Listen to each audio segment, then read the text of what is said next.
तीन बड़ी खबरें सामने आ रही हैं। भारत का मसरूफ तरीन दिल्ली एयरपोर्ट का पूरा निजाम जो है वो फेल हो चुका है। क्यों हुआ है, क्या हुआ है वहां पर, यह खबर आपके सामने रखनी है। इसके साथ साथ पाकिस्तान नेवी की तरफ से एक बड़ा ऑपरेशन किया गया है। चीन के सिग्नल मिलने के बाद बांग्लादेश की तरफ से रडार नस्ब करने की खबरें भी सामने आ रही हैं। इन तीनों खबरों के ऊपर बात करेंगे आज के इस व्लॉग में। अस्सलाम वालेकुम, आज तारीख है 9 नवंबर 2025 और मैं हूं रजा अब्बास। आपसे दरख्वास्त की वीडियो को लाइक और चैनल को सब्सक्राइब जरूर कीजिएगा। इस खत्ते के अंदर आप ये देख रहे हैं मुसलसल एक दिफाई खिंचाव की सूरत हाल बनी हुई है। भारत अपने तय बड़ी मुश्किल करता हुआ नजर आ रहा है। पाकिस्तान की जो फोर्सेस हैं वो आपको अलर्ट नजर आती हैं। एक नोटम भारत की साइड से जारी होता है, एक नोटम पाकिस्तान साइड से जारी होता है, तो ऐसा लगता है कि हम सभी जो है इस खत्ते वाले दोहरे नोटम के अंदर जी रहे हैं, क्योंकि इस बड़ी तादाद के अंदर जो नोटम है उनके आने का सिलसिला जारी हो सारी है। 7 से 8 नवंबर को एक खबर सामने आती है। भारत का जो मसरूफ तरीन दिल्ली एयरपोर्ट है, जिसे इंदिरा गांधी इंटरनेशनल एयरपोर्ट भी कहा जाता है, यहां पर कुछ गड़बड़ हुई है। भारत के जो ऑफिशियल हुकाम है वो ये कहते हैं कि टेक्निकल एरर आया है, कोई ग्लिच आया है, कोई इतनी बड़ी बात नहीं, लेकिन इतना मामला सादा भी नहीं। हुआ क्या है, दो सिस्टम जिनके ऊपर ज्यादा बात की जा रही है, जो मुमकिन तौर के बड़ी बता रहे हैं कि भारत के इस बड़े एयरपोर्ट के ऊपर मुबैना तौर पर एक साइबर अटैक भी हो सकता है। हुआ क्या है, ये चीज हमने आपके सामने रखनी है। बताया ये जा रहा है हुकाम की तरफ से कि दिल्ली एयरपोर्ट जो है, यहां पर एयर ट्रैफिक कंट्रोल सिस्टम यानी एटीसी सिस्टम जो है ये मुकम्मल बैठ गया। अब ये होता क्या है, मैं उनके लिए अर्ज कर दूं जो नहीं जानते, जो जानते हैं सो जानते हैं। एटीसी दर हकीकत जो होता है, ये हर जहाज की जो परवाज है उसकी ऊंचाई है और डायरेक्शन को जो है वो उसकी समत को कंट्रोल करता है। ये वो सिस्टम होता है जो जहाजों के दरमियान फासला बरकरार रखता है, ताकि जहाज आपस में एक दूसरे के साथ टकरा ना जाए, कोई हादसा जो है वो पेश ना आ जाए। और जब एटीसी में ग्लिच आ जाए तो फ्लाइट प्लान खुद कार तरीके से जनरेट नहीं होते और कंट्रोलर्स को सब कुछ हाथ से करना पड़ता है, यानी मैनुअल करना पड़ता है। अब एटीसी सिस्टम के अंदर बताया गया है भारत के हुकाम की तरफ से कि यहाँ पर एक ग्लिच आया और कोई एरर आ गया, जिसकी वजह से सारी चीजें जो है वो मैनुअली करनी पड़ी। जब मैनुअली करनी पड़ी तो बहुत ज्यादा जो परवाजें हैं वो ताखिर का शिकार भी होगी और बहुत ऐसी चीजें हैं जिन परवाजों को मनसूख भी करना पड़ा। अच्छा, यहां तक तो बात समझ में आती है, एटीसी सिस्टम के अंदर ग्लिच आ जाए, कोई एरर आ जाए, ये बात यहां तक समझ में आती है, जो भारत के हुकाम ने अपने लोगों को समझाने की कोशिश की। मगर एक ऐसा पॉइंट हुआ है यहां पर जो भारत का कुछ जिम्मेदार मीडिया जो अपने हुकाम से पूछ रहा है कि भाई एटीसी की हद तक तो बात ठीक है, ये जीपीएस स्पूफिंग जो हुई है इसके ऊपर आप क्या दलील देंगे। अब ये जीपीएस स्पूफिंग क्या है, अगेन वही कहूंगा, जो जानते हैं सो जानते, जो नहीं जानते उनके लिए हम अर्ज कर देते हैं। बेसिकली जीपीएस स्पूफिंग जो है ये एक इलेक्ट्रॉनिक मुदाखलत होती है, यानी इसका काम ये होता है कि इसमें ताकतवर ट्रांसमीटर जाली जीपीएस सिग्नल भेज देते हैं, जिस जहाज से या किसी भी सिस्टम को गलत लोकेशन दिखाई देने लगती है। आसान करके अगर मैं समझा सकूं, एक पायलट है, अगर वो जिस जहाज के ऊपर है उसको वो रन कर रहा है, चला रहा है, उड़ा रहा है, अब उसने अगर राइट अपनी डायरेक्शन के ऊपर जाना है तो इस जीपीएस जो ये काम करता है वो उसको बता देता है कि भाई आपने राइट जाना है, फिर आगे आपने इस डायरेक्शन के ऊपर जाना है क्योंकि आपकी मंजिल ये है। लेकिन जब ये जीपीएस स्पूफिंग हो जाए, यानी इसके अंदर कोई एरर आ जाए या कोई चीज मुदाखलत हो जाए, तो ये फिर पायलट को गलत रास्ते बताने लग जाता है। यानी जिस जहाज ने अगर राइट डायरेक्शन के ऊपर जाना था, इसको कहता है कि नहीं भाई तुम लेफ्ट साइड के ऊपर जाओ। अब पायलट को तो नहीं पता होता, उससे तो तमाम चीजें इन्हीं मशीनरी के साथ, इसी इक्विपमेंट के साथ वो जुड़ा हुआ होता है। तो जब यहां पर भी बताया जा रहा है भारतीय हुकाम की तरफ से कि जीपीएस स्पूफिंग भी हुई है, और जीपीएस स्पूफिंग जब वहां ही होती है जहां पर मुमकिन तौर के ऊपर साइबर अटैक हो, और इसे ही इलेक्ट्रॉनिक वारफेयर भी कहा जाता है। इलेक्ट्रॉनिक वारफेयर और साइबर डिपार्टमेंट के हवाले से हमने कल ही एक तफसील से वीडियो बनाई थी, जिसमें आपको बताया था कि भारत के अपने ही मायानाज दिफाई एक्सपर्ट प्रवीण साहनी साहब के बकौल उनका यह कहना है कि पाकिस्तान इलेक्ट्रॉनिक वारफेयर में, साइबर अटैक के अंदर बहुत आगे तक जा चुका है और इसमें भारत को बहुत वक्त लगेगा वहां तक जाने के लिए। मैं ये नहीं कह रहा कि पाकिस्तान का इसके अंदर कोई किरदार है, क्योंकि भारत के ऑफिशियली जो हुकाम है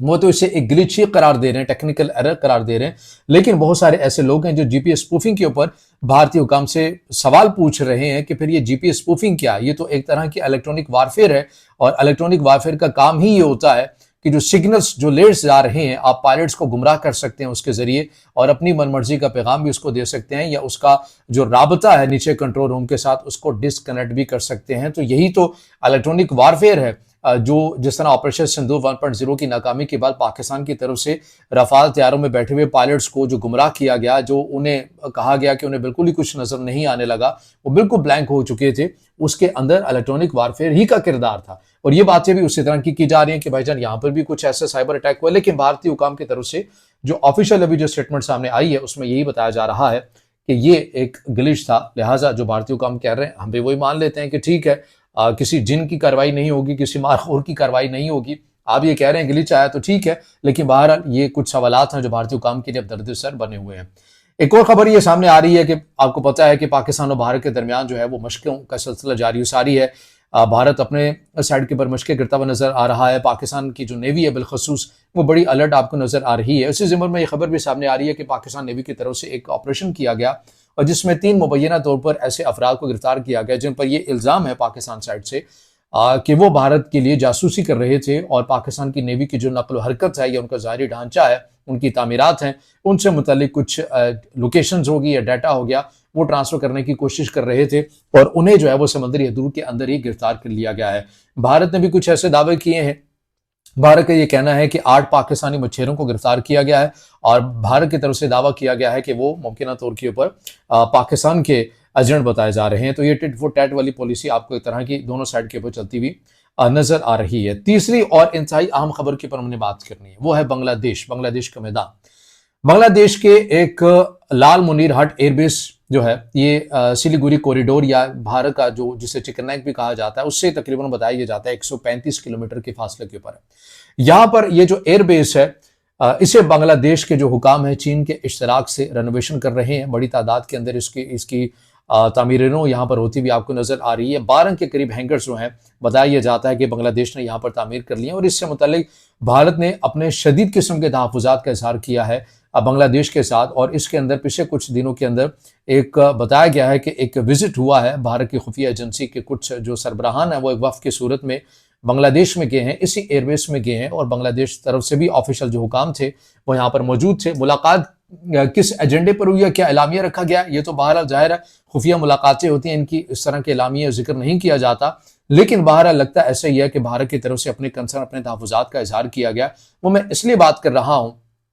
कि जहां पर बांग्लादेश की तरफ से अपने इस एयरबेस के अंदर 12 के करीब हैंगर्स की तामीर को मुकम्मल कर लिया गया है, मजीद की जारी है और फिर चीन के इश्तराक से अपना जदीद तरीन जो रडार है वो नस्ब करने जा रहा है बांग्लादेश इस एयरबेस के अंदर। तो वहीं पर यह खबर भी सामने आ रही है कि भारत ने इसी खत्ते के अंदर अपने 3 नए गैरिजन बना लिए हैं। ये गैरिजन कहाँ कहाँ पर बने हैं, अगर इनसे मुतल्लिक डिटेल आपको मजीद बताएं तो इसमें बताया जा रहा है कि बामनी आसाम में, किशनगंज में यानी कि बिहार वाली साइड पर और चोपड़ा मगरबी बंगाल वाली साइड पर, ये तीनों जो जगह हैं ये सिलीगुड़ी कॉरिडोर के गिर्द एक नया फौजी दायरा आपको बनाती हुई नजर आ रही है। और यहाँ पर इस खत्ते के अंदर ये इन जगहों के ऊपर ऑलरेडी बताया जाता है कि S-400 एयर डिफेंस सिस्टम भी यहाँ पर नस्ब है, रफाल भी यहाँ पर कुछ रखे गए हैं, लेकिन उस तरह से भारत के लिए दर्द-ए-सर नहीं था यह महाज, लेकिन अब होता हुआ जा रहा है और उसकी बड़ी वजह यह करार दिया जा रहा है कि पाकिस्तान और बांग्लादेश की बढ़ती हुई क़ुर्बतें हैं और बांग्लादेश और चीन की बढ़ती हुई क़ुर्बतें हैं जो भारत को मुख्तलिफ महाजों के ऊपर अब उसके लिए चैलेंजेस पैदा होते हुए नजर आ रहे हैं। यानी बांग्लादेश और चाइना भी और यहाँ से पाकिस्तान भी, ये वही मैदान है जो भारत ने एक वक्त में पाकिस्तान के लिए बनाया था कि हम किसी तरह मुश्किलात खड़ी कर सकते हैं अफगानिस्तान के मैदान गर्म करके। शेख हसीना वाजिद के दौर में पाकिस्तान के साथ मिसाली ताल्लुकात नहीं होने दिए भारत ने, और अब जो है वो पूरे का पूरा जो शतरंज है वो खेल है उसकी बसात पूरी उलट चुकी है और सारा का सारा खेल जो है वो आपको एक नेचुरल फिनोमिना के तहत ही पाकिस्तान के हक में जाता हुआ नजर आ रहा है। तो ये तमाम वो चीज़ें इस खत्ते को लेकर जो इंतहाई अहम डेवलपमेंट स्टोरी आपके सामने रखी हैं और हम इस तरह की जब वीडियोस या इंफॉर्मेशन आपके साथ शेयर करते हैं तो आखिर में हम ये पैगाम जरूर देते हैं